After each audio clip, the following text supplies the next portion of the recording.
यहाँ पर उपस्थित Manoranjan Debnath ji, chairman Tripura OBC department, Partha ji, Bimal ji, Biswajit Debnath ji, Sada ji,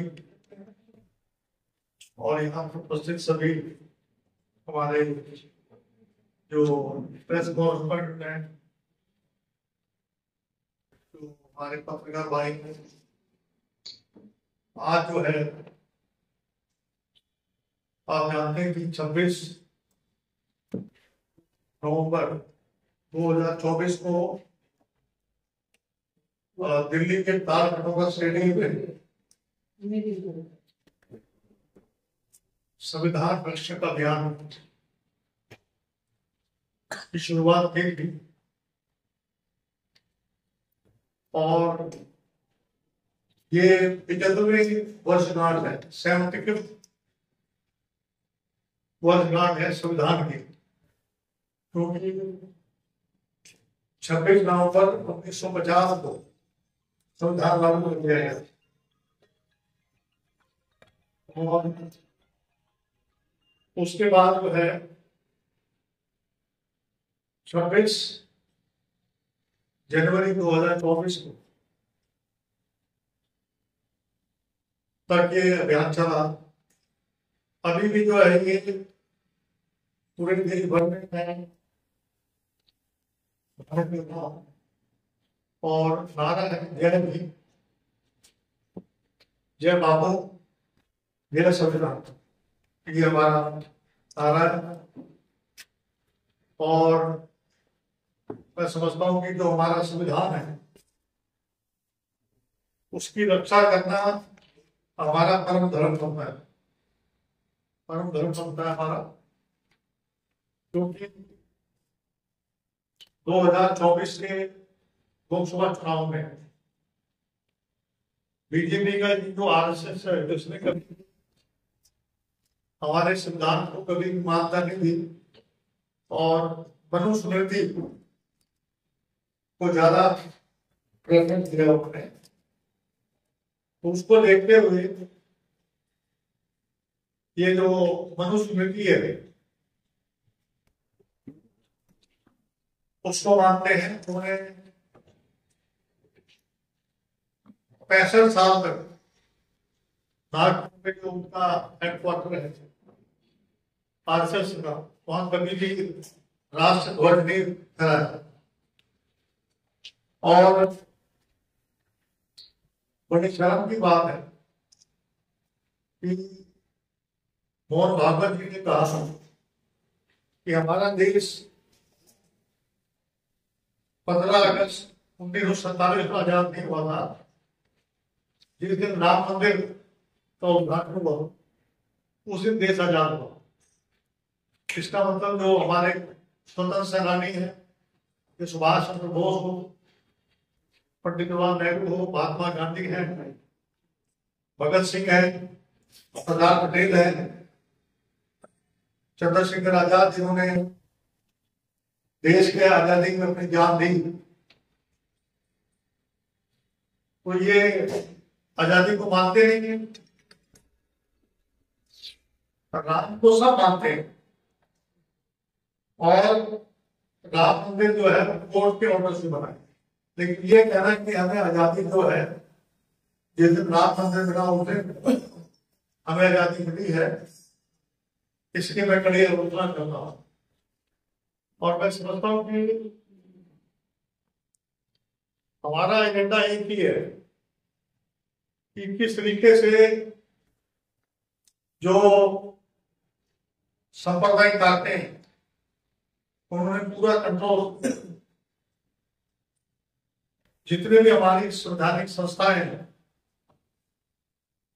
और चाहे वो इलेक्शन कमीशन हो, चाहे मानव अधिकार आयोग हो, चाहे महिला आयोग हो, इन सब के ऊपर अपना एक अधिकार जमाने की कोशिश करी है। आपको मालूम होगा chief justice of India, chief election commissioner, जो चीफ इलेक्शन कमिश्नर है, उनके सिलेक्शन में वो मेंबर थे, लेकिन जो है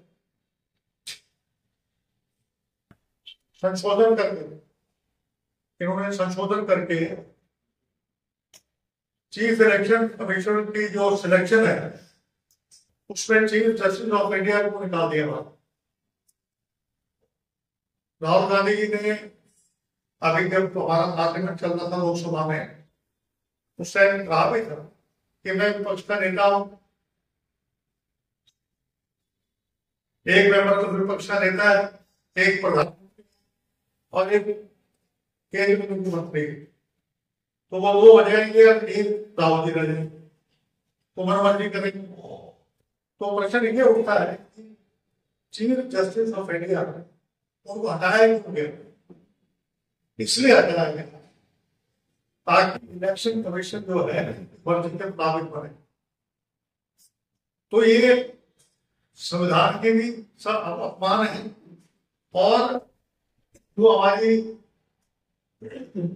जुडिशरी है ये उसका भी अपमान, जुडिशरी का भी अपमान कि किस तरीके से पक्षी की तरह बाहर निकाल दी। आज ईडी, सीबीआई, इनकम टैक्स इसका रिपोर्ट किया जा रहा था, इसके सिलेक्शन में भी वही हालत है। उसमें प्रधानमंत्री होंगे, विपक्ष के नेता होंगे, तो उन्होंने अपनी फिर जजमेंट में ये कहा, अपने जजमेंट में ये कहा कि हेमंत सोरेन जो है वो निर्दोष है। तो ये क्या है? ईडी ने जो गिरफ्तार किया, ये लोकतंत्र और हमारा जो फेडरल सिस्टम है उस पर प्रहार है। हमारा जो यूनियन ऑफ इंडिया है, तमाम स्टेट मिलकर और भारतवर्ष इंडिया के नाम से जाने जाते हैं। तो मेरा कहना यह है कि जिस तरीके से ये लोग जो हमारे चुने हुए लोग हैं उनके साथ इस प्रकार का व्यवहार करते हैं, और अमित शाह जी ने यहां तक कह दिया अम्बेडकर आप करते रहते हैं। अगर भगवान का नाम लिया होता, अगर आपने भगवान का नाम लिया होता तो अब तक आपको जो है न्यूनतम मूल्य मिल जाता, किसानों को एमएसपी मिल जाती है। तो यह बात किसका है कि भारत रत्न डॉक्टर भीमराव अम्बेडकर जी का अपमान है, जिन्होंने कॉन्स्टिट्यूशन को लिखा, जिन्होंने संविधान की निर्माण किया। और मैं समझता हूं कि जिस तरीके से आपने देखा होगा हरिद्वार के अंदर स्टैंपेड हुआ, 3 जगह स्टैंपेड हुआ, अब तक जो है सही आंकड़े पेश नहीं किया। ये बोलते हैं 30 मरे, लेकिन उस स्टैंपेड में कोई 100 बोलता है, 300 बोलता है, 400 बोलता है, उसके आज तक सही आंकड़े नहीं आ रहे साहब। वो इसलिए नहीं आ रहे हैं, कईयों की तो लाशें जो है गंगा में बहा दी, कईयों को जो है दबा दिया।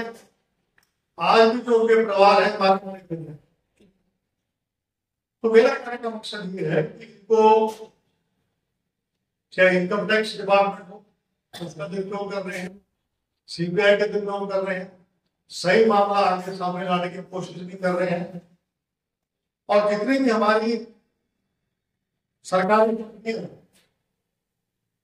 जैसे आप बैद है, ओएनजीसी है, आपकी जो है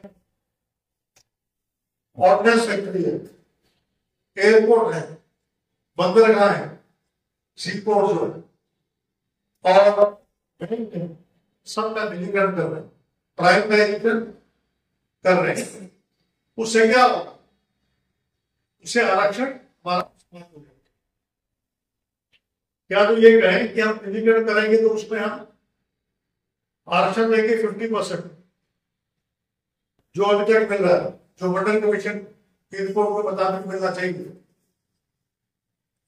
तो कहने का तात्पर्य यह है कि निजीकरण जो है वो एक तरीके से हरा आरक्षण के ऊपर सीधा प्रहार है। SC, ST, SC, OBC, minority, इन लोगों के अधिकार में निजीकरण उसके ऊपर एक प्रहार है। रेलवे स्टेशन उसका जो है निजीकरण कर रहे हैं। देश की जितनी भी संपदाएं, कोल माइंस हो, चाहे आपकी स्टील की माइंस हो, चाहे पेट्रोलियम की माइन हो, गैस की माइन हो, ये ना किसी ST के पास है, ना SC के पास है, ना OBC के पास है। ये मात्र जो देश में 10% लोग हैं, जो 15% लोग हैं, उनके हवाले कर रखा है, उसका भी निजीकरण कर रखा है। जितने भी हमारी संपदाएं हैं उस पर कुछ चंद लोगों का कब्जा हो गया। तो मेरा कहने का तात्पर्य ये, इसका इन्होंने महाराष्ट्र में सरकार गिराई, इन्होंने मध्य प्रदेश में सरकार गिराई, गोवा में सरकार गिराई, हिमाचल में सरकार नहीं गिर पाई इनसे, राजस्थान में सरकार नहीं गिर पाई इनसे। तो कहने का मकसद ये है कि ये लोकतंत्र की अगर हत्या करने में अगर कोई सबसे बड़ा हाथ है तो मोदी सरकार। इनको कोई भी जो है लोकतंत्र से कोई लेना देना नहीं है। अभी इनकी पार्टी में जो है जो भी चला जाता है, चाहे नारायण राणे हो, चाहे आपका अजीत पवार हो, प्रफुल्ल पटेल हो, अशोक चौहान हो, हेमंत बिस्वा जो असम का मुख्यमंत्री है, उसमें बहुत आरोप थे, लेकिन सब गंगा नाली है। जो बीजेपी में जाता है, डुबकी लगाता है, उसके सारे पाप भूल जाते हैं। तो कहने का तात्पर्य है कि जब राहुल गांधी जी लाल किताब दिखाते हैं संविधान की, तो कहते हैं कि ये तो अर्बन नक्सल है। हमारी जो संविधान की जो किताब है उसकी भी जो है तो मामला लिखना है कि आज हमने जो है ये देखना है कि किस तरीके से जो संप्रदाय काटते हैं और जो फिरका प्रस्त काटते हैं, किस तरीके से आज हमारे देश के समुदायों के ऊपर, संवैधानिक संस्थाओं के ऊपर, इन सब पर कब्जा कर रही है और गरीब और अमीर में फासला बढ़ रहा है। गरीब गरीब होता जा रहा है, अमीर अमीर होता जा रहा है। केवल कुछ पूंजीपति जो है वो कब्जा करने बैठे। मैं आपको बताऊंगा कि 1% लोग हैं जिनके पास देश की 22% नेशनल इनकम है, और 1% लोग हैं जिनके पास देश की 40% जो है दौलत है। 1%